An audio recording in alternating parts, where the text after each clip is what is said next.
제가 얼마 전에 서울에서 카카오 택시를 부른 적이 있습니다. 근데 카카오 택시를 불렀는데 한참 지났는데도 택시가 오지 않습니다. 그래서 저는 시간이 다가오고 있어서 어떻게 좀 해봐야 되겠다고 앱을 켜서 그 택시의 경로를 보았는데, 이 경로가 제가 있는 그 건물의 앞부분이 아니라 뒷부분으로 이렇게 오고 있는 것을 보았습니다.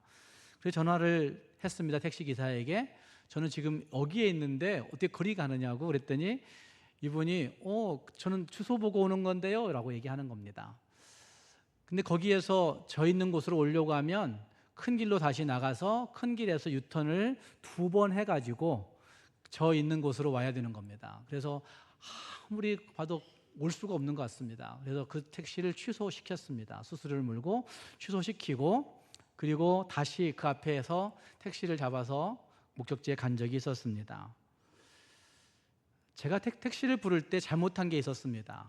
그 건물의 주소, 건물의 이름만을 넣었던 것이지, 건물 내가 앞편에 있는지, 이 건물이 큰 건물인데 그 건물의 어느 편에 있는지를 넣지 않았기 때문에 그 카카오 택시가 잘못 오는 겁니다. 또 요즘은 이런 것도 있습니다.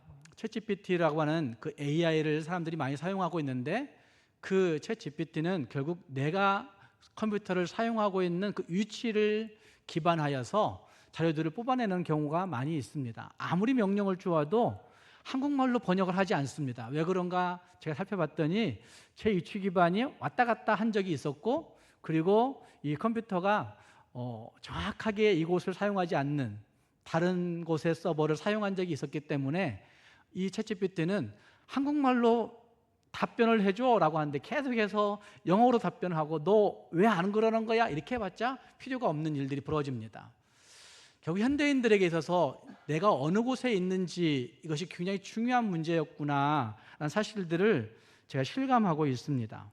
내가 어디에 위치해 있는가, 내 위치 기반이 굉장히 중요하다는 말입니다. 그 위치가 정확할 때 가는 길이 정확할 수 있고, 그 위치가 정확할 때 목적지에 원하는 시간에 도달할 수도 있게 되는 것입니다. 그러나 그 위치를 정확하게 정하지 아니할 때 목적지에 늦게 도착하기도 하고 제대로 갈 수 없는 일들이 벌어지게 되는 것이죠. 그래서 우리는 낯선 길을 갈 때에도 지도를 먼저 꼭 확인하는 경우들이 많습니다. 내가 도착해야 되는 그곳의 지도 상황을 확인하고, 내가 여기서 출발할 때 어느 경로를 통하여 가야 되는지 지도를 확인하는 경우들도 있다는 것입니다. 만약 방향을 알려주는 이 지도의 문제가 정확하게 내게 설정되지 않았다고 한다면 우리는 그 길 위에서 매우 오랫동안 방황할 수도 있기 때문에 위치는 너무나 중요한 문제가 되고 있는 것입니다. 오늘 우리가 함께 읽은 이 전도서 10장의 말씀은 우리 인생의 가장 근본적인 그 방향의 문제를 이야기하고 있다고 저는 생각합니다. 그래서 오늘 말씀을 여러분들이 같이 나눠보면서 지금 내 마음은, 내 영혼은 어디를 향하고 있는가, 지금 내 마음은 어디에 위치해 있는가 하는 것들을 물어볼 수 있기를 바랍니다. 전도서는 인생의 나침판들이 궁극적으로는 지혜라고 하는 것과 어리석음이라고 하는 방향을 설정하여 가고 있다고 말하고 있는 것 같습니다. 다시 말해서 인생의 방향이 여러 개의 가능성이 있는 방향이 있는 것이 아니라 지혜로운 방향이 있든지 아니면 어리석은 방향이든지 이 2개의 방향밖에 없다는 말입니다. 우리의 선택지가 어디에 있는가, 이걸 묻고 있는 것이 이 전도서의 핵심 메시지에 있다고 보여진다는 말입니다. 오늘 함께 읽은 말씀을 통하여서 이 2 갈래 길들을 너무나 선명하게 다시 한번 확인해 보시면서 우리는 어떤 길을 선택할 것인지, 내 마음은 지금 어디를 향하고 있는지 정확하게 확인하고 결심할 수 있는 우리 모두가 될 수 있기를 주님의 이름으로 축복합니다. 함께 읽은 말씀 가운데 보시면 전도자는 우매한 자의 특징, 어리석은 자의 특징을 이야기하면서 어리석은 자들의 삶이 어떻게 파괴되어 가는지, 파멸로 가는지를 말씀하고 있는 말씀들이 여기에 나타나고 있습니다. 먼저는 그 어리석은 자들의 마음의 방향이 잘못되었음을 분명히 지적하고 있습니다. 함께 읽은 말씀 2절 말씀에 이렇게 말씀을 시작합니다. 지혜로운 자의 마음은 어느 편에 있을까요? 오른쪽에 있고 우매한 자의 마음은 왼쪽에 있느니라. 도대체 왜 오른쪽과 왼쪽을 이렇게 구분했는지 잘 알 수 없지만 어쨌든 지혜로운 자의 마음은 오른쪽, 우매한 자의 마음은 왼쪽이라고 그렇게 말하고 있습니다. 성경에서 오른쪽은 종종 능력이나 선함이나 의로움이나 바른 길을 이야기할 때 오른쪽을 이야기하는 경우들이 많이 있습니다. 또 왼쪽이라고 얘기하는, 왼편이라고 얘기하는 그쪽은 연약함이나 그릇됨이나 빗나가는 그 죄악된 길들을 이야기할 때 왼편을 이야기하는 경우들이 종종 있습니다. 그러나 이것은 단순한 물리적인 의미가 아닌 것을 우리는 기억해 보아야 됩니다. 이것은 삶의 근본적인 방향, 삶의 근본적인 가치관의 문제를 이야기하고 있는 것이 이 전도서 10장에서 오른쪽, 왼쪽의 문제라고 할 수가 있다는 말입니다. 그렇기 때문에 마음이 왼쪽을 향한다는 것은 도대체 어떤 의미일까 하는 것을 우리가 꼭 생각해 보아야만 합니다. 여러분, 마음이 왼쪽을 향한다, 어리석은 자의 마음이 왼쪽을 향하고 있다 하는 말은 도대체 무엇을 구체적으로 의미하고 있다고 여러분 생각하십니까?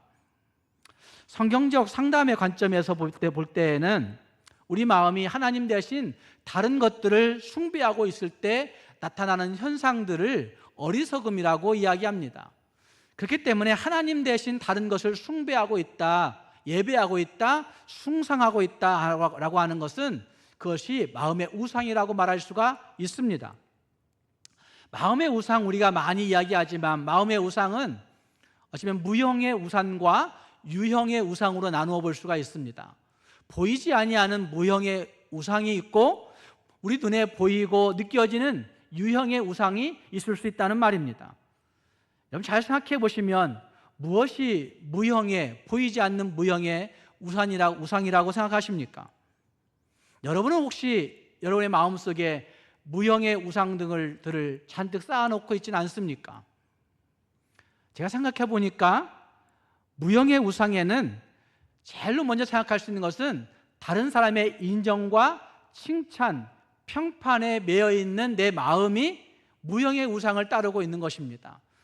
많은 사람들 대부분이 사람들에게 내가 어떤 평가를 받을 것인지, 어떻게 사람들이 나를 인정할 것인지 여기에 목매달고 살아갑니다. 인정받음과 칭찬과 평판이라고 하는, 옛날 어르신들만 그런 것이 아니라 요즘 젊은 사람들도 마찬가지입니다. 젊은 사람들은 요즘 SNS에 자기가 SNS를 할 때에 그 SNS에 누군가가 좋아요라고, 참 잘했어요라고 뭔가를 남겨두기를 원하는 것이죠. 그거를 남겨주면 자기 마음이 좋아져요. 오늘도 몇 개는 받았구나, 내 그 SNS를 사람들이 몇 명이나 보았구나, 이것이 굉장히 기분 좋게 만드는 도구가 되고 있습니다. 또한 좋은 글을 남겨두면 사람들의 마음이 좋아진다고 얘기합니다. 이것은 평판과 인정받음과 칭찬받음의 우상들을 우리 모두가 가지고 있다고 하는 사실들을 부인할 수 없는 증거라 할 수가 있습니다. 사람들이 나를 어떻게 보느냐에 따라서 내 마음, 내 기분, 내 감정이 천국과 지옥을 하루에도 몇 번씩 오가는 일들이 벌어지는 모습을 볼 수가 있습니다. 어떤 사람들은 통제와 지배의 욕망들이 강하게 있는 사람들이 있습니다. 그것이 마음의 무형의 우상이 되어서 이 땅을 살아갑니다. 내 뜻대로 통제되어야만이 안정감을 느낍니다. 내 뜻대로 통제되어야만이 내 마음이 편합니다. 내가 그것들을 지배하고 있어야만이 내 마음이 직성이 풀립니다.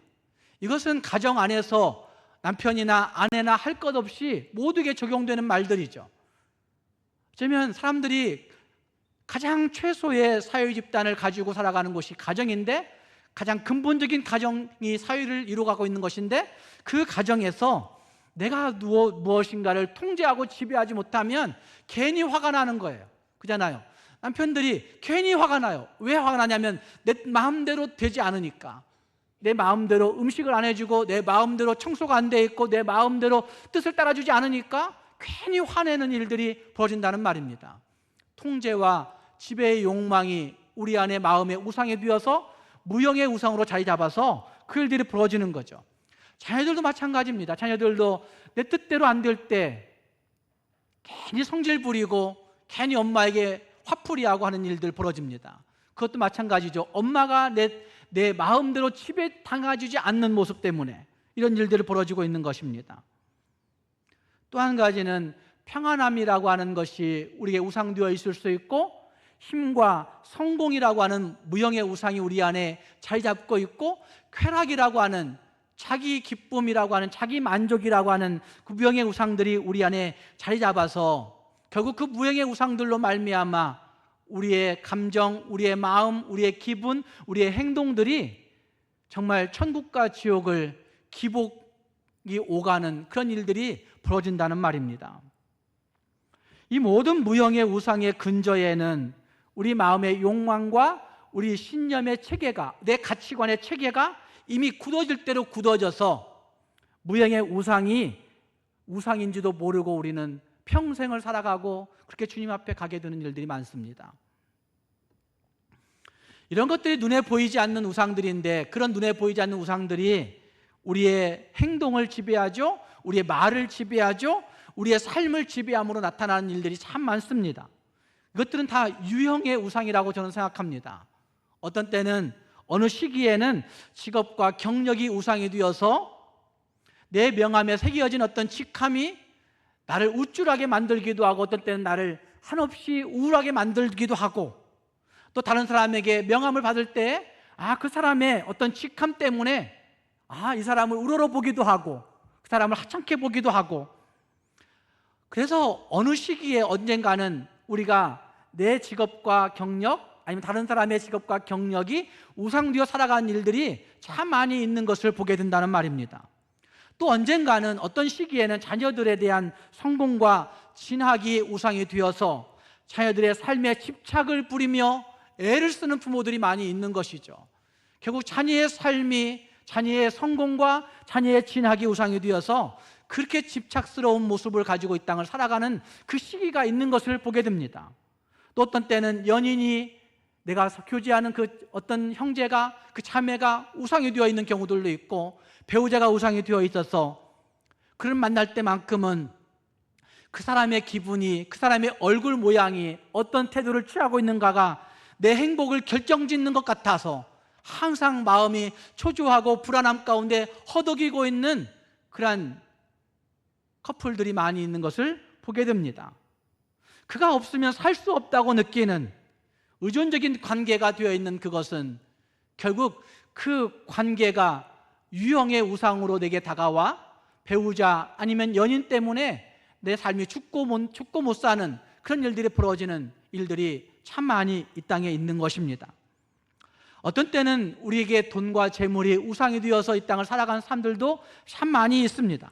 항상 그런 것 아니고 어쩌면 어느 시기, 어떤 때에 더 집중해서 그럴 때가 많이 있는 것인데, 돈과 재물이 우상되어서 우리는 통장에 있는 내 잔고 때문에 내 기분이 한없이 정말 상승했다가 어떤 때는 통장의 잔고만 봐도 정말 좌절되어지고 낙심되어지는 일들이 벌어지는 그런 모습들, 결국 통장의 잔고가 내 삶을 우울하게도 하고 기쁘게도 하고 안정감을 누리게 하기도 하고 불쾌하게도 하는, 내 존재감을 세우기도 하고 무너지기도 하는 그런 일들이 벌어지는 모습들은 결국 통장의 잔고가 유형의 우상이 되어 살고 있는 인생들의 모습이라 할 수 있다는 말입니다. 이 모든 것들은, 이 유형의 우상들은 결국 하나님이 우리에게 주신 선물들인데, 어느 순간 그것들이 하나님 자리를 차지함으로 말미암아 우리 마음의 방향을 왼쪽으로 완전히 틀어버리는 일들이 벌어지고 있는 것입니다. 이것이 우상들인 것이죠. 이것 때문에 우리는 그 우상 때문에 오늘도 이 땅에, 이 세상에 매여 울그락불그락하며 이 땅을 살고 있는 것입니다. 사랑하는 여러분, 우리의 마음은 지금 무엇을 향하고 계십니까? 두 번째 더 무서운 것은 3절 말씀에서 이런 말씀이 되어집니다. 우매한 자는 길을 갈 때에도 지혜가 부족하여 각 사람에게 자기가 우매함을 말하느니라. 입을 열어 말을 많이 하긴 해요. 그런데 그 말을 많이 한 그 말들이 지혜로움이 하나도 없어요. 참 어리석어, 저 사람. 뭔 말을 그렇게 많이 하는지 몰라. 이런 말들을 합니다. 자, 그것을 12절 말씀과 13절 말씀에서는 이렇게 말씀합니다. 12절 말씀, 13절 말씀 보십시오. 지혜로운 자의 입의 말들은 어떠나? 은혜로우나. 여러분, 은혜로운 말들을 할 수 있기 바랍니다. 꼭 은혜로운 말들을 해야 되겠구나, 정말 결심하고 또 결심할 수 있기를 바랍니다. 그 다음, 우매한 자의 입술들은 무엇 한다고요? 자기를 삼키나니 그의 입의 말들의 시작은 우매요, 그의 입의 결말들은 어떻다고요? 심히 미쳤다고 얘기하는 겁니다. 참 미쳤어 저 사람, 이렇게 얘기하는 사람들이 있을 거예요, 여러분. 결국 우매한 자의 입술들은 자기를 삼켜버리는 힘이 미친 것과 같은 모습이라고 12절 13절 말씀에서는 말하고 있는 것입니다. 우매함은 감출 수가 없습니다. 마치 깨진 그릇에서 물이 새어나오듯이 그의 일상적인 걸음걸이와 그의 말투와 그의 눈빛 하나하나에서 그의 어리석음이 드러나게 되어 있습니다. 어떤 때는 다른 사람들을 깎아내리려 하고, 어떤 때는 자기를 높이려 말하지만 결국 그것과 그것 모두가 다 자기를 드러내고자 하는 모습들 가운데서 결국 어리석음을 나타내는 그런 일들이 벌어지게 되는 것이죠. 인정받음과 칭찬이 우상인 사람들은 모든 것들을 할 때마다 자기를 과시하는 말들을 하게 되어 있습니다. 참 많은 말을 했는데 결국 누구 말하고 말한 거예요? 자기 알아주라고 말한 것밖에 안 보여요. 그런 일들 보이잖아요. 결국 자기 칭찬, 자기 인정받음에 대한 말들을 수없이 많이 늘어놓고 행하는 사람들이 있는 것입니다. 또 통제가 우상인 사람들은 늘 내가 무엇인가를 통제해야 된다고 하는, 내가 늘 누군가를 지배해야 된다는 사실 때문에 결국은 말들을 많이 하고 있긴 하지만 걱정과 불안에 찬 말들을 하면서 또 부정적인 말들을 쏟아내 놓으면서 다른 사람들의 행동을 내가 통제하고 지배하려고 하는, 내가 알고 있는 것이 최고라고 생각하면서 그것들을 조종해 보려고 하는 그런 모습들이 거기에 많이 보여지고 있는 것입니다. 이런 말들은 처음에는 그냥 이기적인 말들로 들려줄 수 있습니다. 우매한 말들로 들려줄 수 있습니다.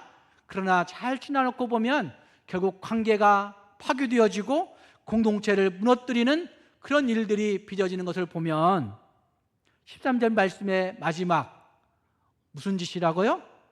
미친 것이니라 라는 말씀이 딱 맞는, 결국 자기를 삼켜버린 말들을 하고 있는 사람들이 많이 있는 것입니다. 사랑하는 여러분, 우리의 말들은 어떠한지, 우리의 행동들은 어떠한지 한번 돌아볼 수 있기를 바랍니다. 혹시 우리가 비교와 판단에 찌들린 말들을 쏟아내 놓고 있는 것은 아닌가? 혹시 우리가 비관과 염려의 말들을 쏟아내 놓고 있는 것은 아닌가? 혹시 우리가 자기 비난과 수치의 말들을 수없이 쏟아내 놓으면서 정말 공허한 말, 과장된 말, 확인되지 않은 말들로 말미암아 자기 자신을 삼키는 듯한, 공동체를 파멸로 몰아가는 듯한 그런 말들로 말미암아 어리석은 자가 되어 있는 것은 아닌지 우리 자신들을 한번 돌아볼 수 있기를 바랍니다. 마지막, 우매한 자는 작은 어리석음으로 모든 것을 망치게 된다고 한 사실을 오늘 말씀은 우리에게 말해주고 있습니다. 함께 읽은 말씀 1절 말씀이 이렇게 말씀하고 있습니다. 같이 읽어보겠습니다. 죽은 파리들이 향기름을 악취나게 하는 것 같이 적은 우매가 처하게 만드니라. 죽은 파리가 도대체 왜 향기름을 악취나게 할까? 제가 이것이 너무 고민스러워서 저희 집사람에게 물어봤어요. 죽은 파리가 향기름에 빠진다고 해서 진짜 향기름의 향을 바꿔버릴 수 있을까? 아무리 생각해 보아도 그렇지 않습니다. 한국적 상황에서는 이것이 도무지 이해될 수 있는 구절이 아닙니다. 그런데 고대 근동 지역에서의 파리는 조금 큰 파리였다고 합니다. 우리가 흔히 얘기할 때 뭐 쇠파리 또는 똥파리라고 얘기하는 그런 파리가 고대 근동에서는 파리로 인정되어집니다. 그래서 그 파리가 죽고 그 고온 다습한 환경 속에서 향이 있는 어떤 것에 빠지면 그 향을 바꿔놓을 정도로 악취가 난다고 합니다. 그 파리가 부패하면서 박테리아가 증식시켜짐으로 말미암아 나타나는 화학 물질들이 향을 능가한다고 하는 것이죠. 그래서 본래의 향기를 막고 그리고 그 향기름을 전체를 다 막아버리는 그 독한 냄새를 풍기게 만드는 일이 있다고 합니다. 고대 근동에서 향기름은 매우 귀하고 값비싼 물품이었다는 사실들을 아마 여러분들이 잘 알고 있을 것입니다. 정교한 과정을 통해서 어떤 것들을 통해 채취하고 그것들을 추출하여서 만든 것이기 때문에 어떤 종교의식의 신을 향하여 그 마음을 아뢰을 때 사용되어지고 또는 귀한 손님이 우리 집에 왔을 때 그 향을 피워 그 손님을 접대하는 모습들을 볼 수가 있고 또한 개인의 품위를 나타내는 일들에 좋은 향을 사용하는 일들이 종종 있었다고 합니다. 이건 이 향의 문제가 아니라 그 향을 통하여서 내가 오랜 시간 공들여 쌓아온 가치 있는 것, 가치 있는 모습, 귀한 것을 상징하여 보여주는 것이 이 향기름 안에 담겨 있다는 것입니다. 거기에 비해 이 파리 한 마리는 매우 작고 매우 보잘것없고 성가신 존재인 것이죠. 특히나 죽어버리고 나면 그것이 오래가지 아니하고 사실은 그 하찮은 존재라고 한 사실을 부인할 수가 없는 존재가 죽은 파리라고 말할 수가 있다는 말입니다. 그렇게 볼 때 이 죽은 파리는 우매한 자를 상징하여 말하고 있는 것인데 이렇게 볼 때 죽은 파리는 내면의 작은 죄와 어리석음을 상징하여 보여주는 것이 죽은 파리라고 말할 수가 있습니다. 작고 우리 안에 조그만한 어리석음일 텐데 그것이 우리 인격 전체를 손상시킬 수 있는 우리의 품위를, 우리의 격을 전체적으로 떨어뜨릴 수 있는 그런 모습이라 할 수 있다는 말입니다. 아무도 모를 것이라 생각하면서 용납하는 은밀한 죄가 죽은 파리일 수 있습니다. 어쩌면 내 생각을 누구도 볼 수 없는 것 아니야? 내가 생각 가지고 있는 내 마음먹음은 누구도 알 수 없는 것인데 라고 생각하는 음란한 생각, 시기심 가득한 그 생각들, 습관적인 작은 거짓말들, 내 안에 있는 비교와 판단의 그 가치로 말미암은 그 숨겨진 생각들, 다른 사람을 향한 판단과 정죄에 어린 그런 생각들, 이런 것들은 은밀하고 작은 죄일 수가 있을 것인데 그 작은 죄들이 처음에는 작은 파리처럼 보일 수 있지만 그것이 우리 영혼 전체를 향근에 빠져있는 죽은 파리와 같이 양심을 무디게 만들어버리고 우리의 기쁨과 평안을 빼앗아버리고 결국은 우리의 영적인 모든 삶을 망가뜨려서 영적 침체로 이르게 할 수 있다는 사실들을 말씀하고 있는 것이 이 1절 말씀이라고 말할 수가 있는 것입니다. 또 죽은 파리의 문제를 심리적으로 잘 생각해 보시면 심리적으로 얘기할 때에는 고착화된 어떤 부정적인 생각이나 습관들이 이 죽은 파리와 같은 존재일 수 있습니다. 우리는 많은 것들이 고착화되어서 바꾸려고 하지 않는 그런 생각들을 많이 가지고 있습니다. 근데 바꾸려고 하지 않는 그 많은 생각들을 가만히 잘 뜯어보시면 그 생각들 가운데 긍정적인 것들보다는 부정적인 것들이 훨씬 더 많은 것을 보게 됩니다. 그렇게 볼 때 고착화된 이 부정적인 그 습관들은, 생각의 습관들은 죽은 파리의 존재와 같다고 말할 수 있습니다. 또 우리가 생각하는 생각의 패턴들을 한번 보십시오. 우리가 생각하는 그 패턴들 때문에 우리는 그 행동을 그렇게 하고 있는 겁니다. 근데 그 사고의 패턴, 우리의 행동의 패턴들, 이것들도 결국 잘 생각해 보시면 자기 비관적인 생각, 자기 연민적인 생각, 비관주의적인 생각, 냉소주의적인 생각들이 우리 안에 사고의 패턴을 결정지어버리는 경우들이 너무나 많이 있습니다. 그래서 언제나 나는 이거 할 수 없어, 이걸 어떻게 해, 언제나 나는 피해자야, 어차피 세상은 다 그런 것인데 내가 뭘 그렇게 아둥바둥 노력한다고 될까, 노력해도 소용없어, 이렇게 생각하는 그런 사고의 패턴들을 우리가 가지고 있는 경우들이 너무나 많이 있습니다. 또 어떤 경우는 우리의 생각 속에 원망과 그 불평의 쓴뿌리가 자리 잡고 있는 사고의 패턴을 가지고 있는 사람들도 많이 있습니다. 이 모든 것들은 다 심리적으로, 상담적으로 볼 때 우리 영혼의 향기름에 빠진 죽은 파리라고 말할 수가 있는 것입니다. 용서하지 못하는 마음, 누군가를 죽도록 미워하는 마음, 시기하는 마음, 판단하는 마음, 비교하는 마음, 그것으로 말미암아 결정지어 확정적으로 이야기하는 그런 마음들, 그 모든 것들이 결국 우리 영혼의 향기름에 빠진 죽은 팔이라고 말할 수가 있다는 말입니다. 사랑하는 성도 여러분, 혹시 나에게는 이 죽은 파리와 같은 어리석은 습관은 없는지 한번 생각해 볼 수 있기를 바랍니다. 우리를 과거에 묶어지게 만드는, 현재의 모든 관계를 오염시키고 어쩌면 하나님 앞에서 그 관계로 나아갈 수 없게 만드는 그 악취들, 나게 만드는 죽은 파리는 나에게 없는지 한번 생각해 볼 수 있기를 바랍니다. 그리고 그 죽은 파리를 다 제거해버리고 우리의 인격과 공동체, 우리 신앙 전체를 부패하게 만들 수 있는 그 죽은 파리를 던져버리고 정말 우리의 세밀한 부분까지 살피시고 감싸 안으시는 그 예수 그리스도로 말미암아 그리스도의 향기를 발할 수 있는 우리 모두가 될 수 있기를 주님의 이름으로 축복합니다. 그렇다고 한다면 우리는 어떻게 우리 마음의 방향을 바로잡고 지혜롭게 살아갈 수가 있는 것입니까? 지금 우리의 마음의 방향은 어디를 향해야 옳은 것입니까?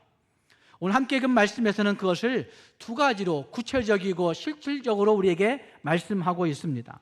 한 가지는 준비의 지혜라고 저는 생각합니다.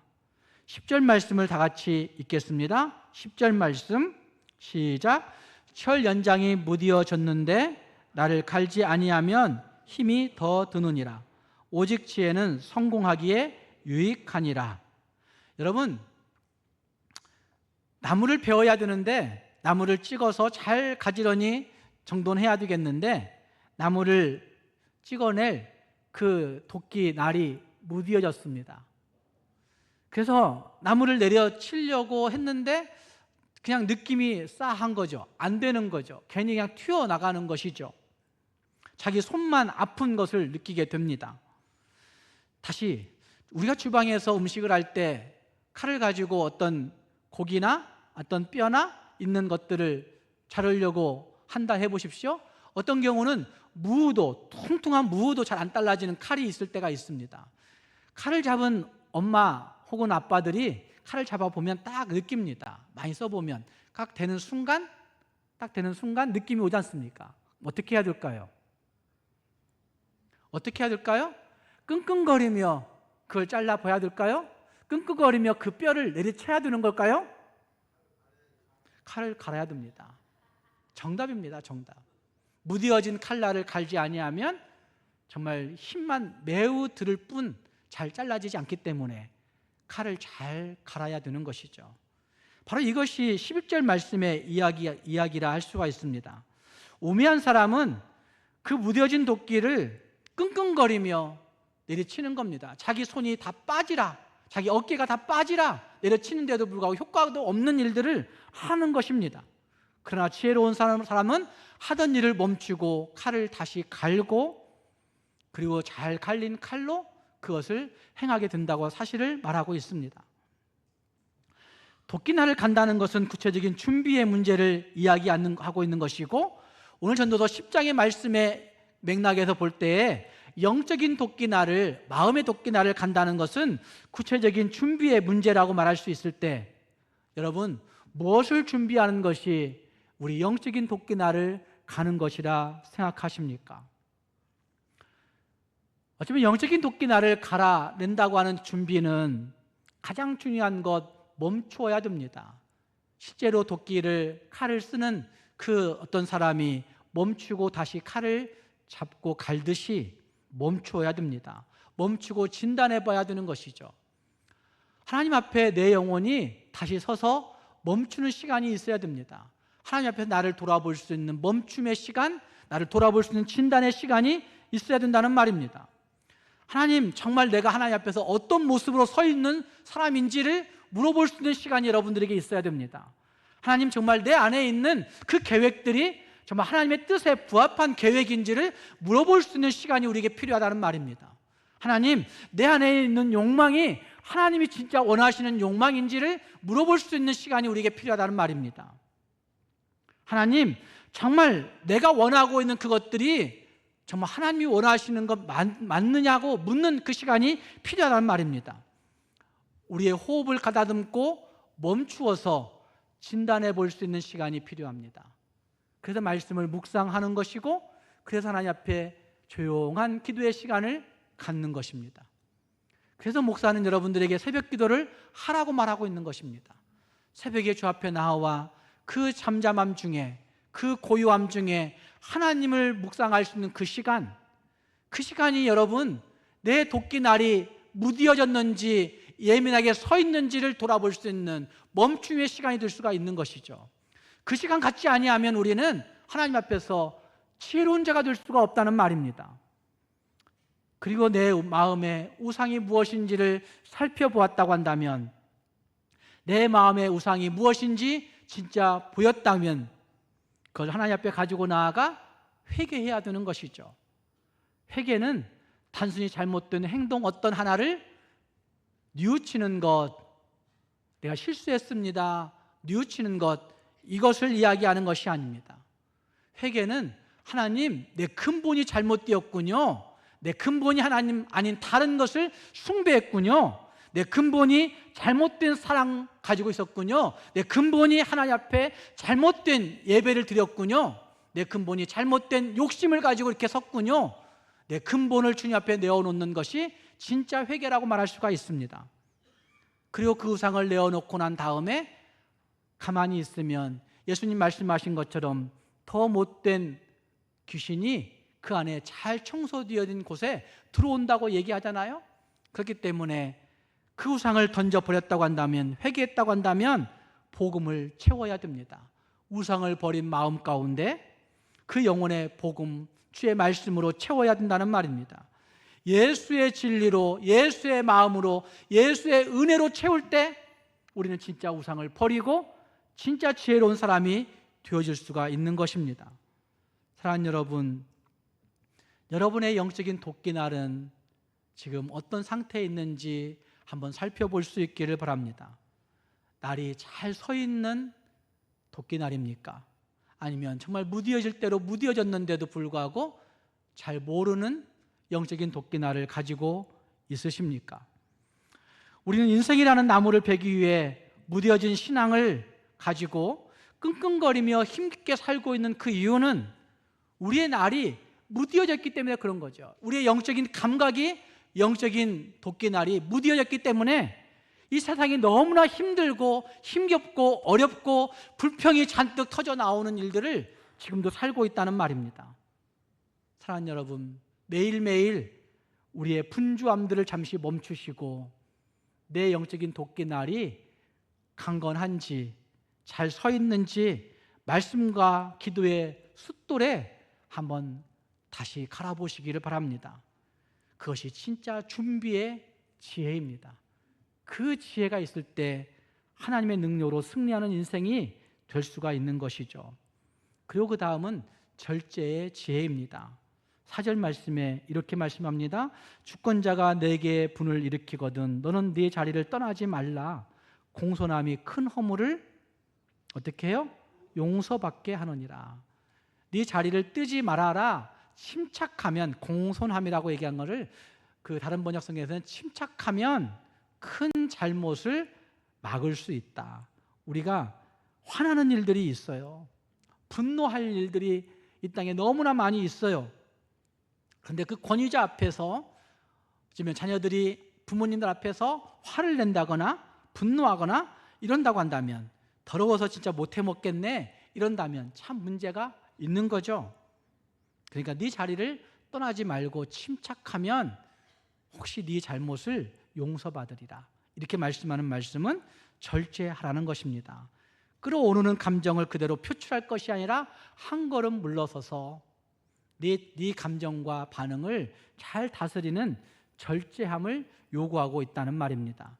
어느 때까지 어디까지 이르러야 되느냐? 20절 말씀은 이렇게 얘기합니다. 심중에라도 왕을 저주하지 말며 어디에서도, 침실에서라도 부자를 저주하지 말라. 침실에서라도 욕하지 말라는 거예요. 사랑하는 여러분, 절제는 단순히 내 행동 하나를 다스리는 행동이 절제가 아닙니다. 아무도 보지 않는 그곳에서, 아무도 보지 않는 그곳에서 보이지 아니하신 하나님 때문에 내 마음의 생각과 내 뜻과 내 영혼을 정돈시키는 것, 그것이 절제이고, 그 절제가 이루어질 때 우리의 감정과 우리의 행동과 우리의 말들이 폭발하지 아니하고 살아갈 수가 있게 되는 것입니다. 사랑하는 여러분, 다시 한번 처음의 질문으로 돌아가 보기 바랍니다.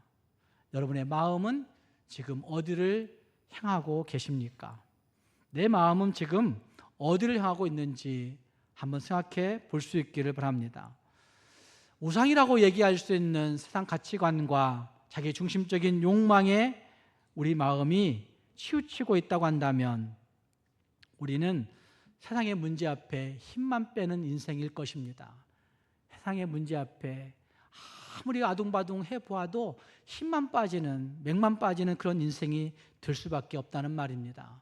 그러나 주님 앞에서 잘 다스리고 잘 준비되어져서 다시 영적인 도끼날을 잘 날이 서게 가름으로 말미암아 주님의 능력으로 날아갈 수도 있고 뛰어갈 수도 있고 주님의 능력으로 힘차게 설 수 있는 우리 모두가 될 수 있기를 주님의 이름으로 축복합니다. 기도하겠습니다.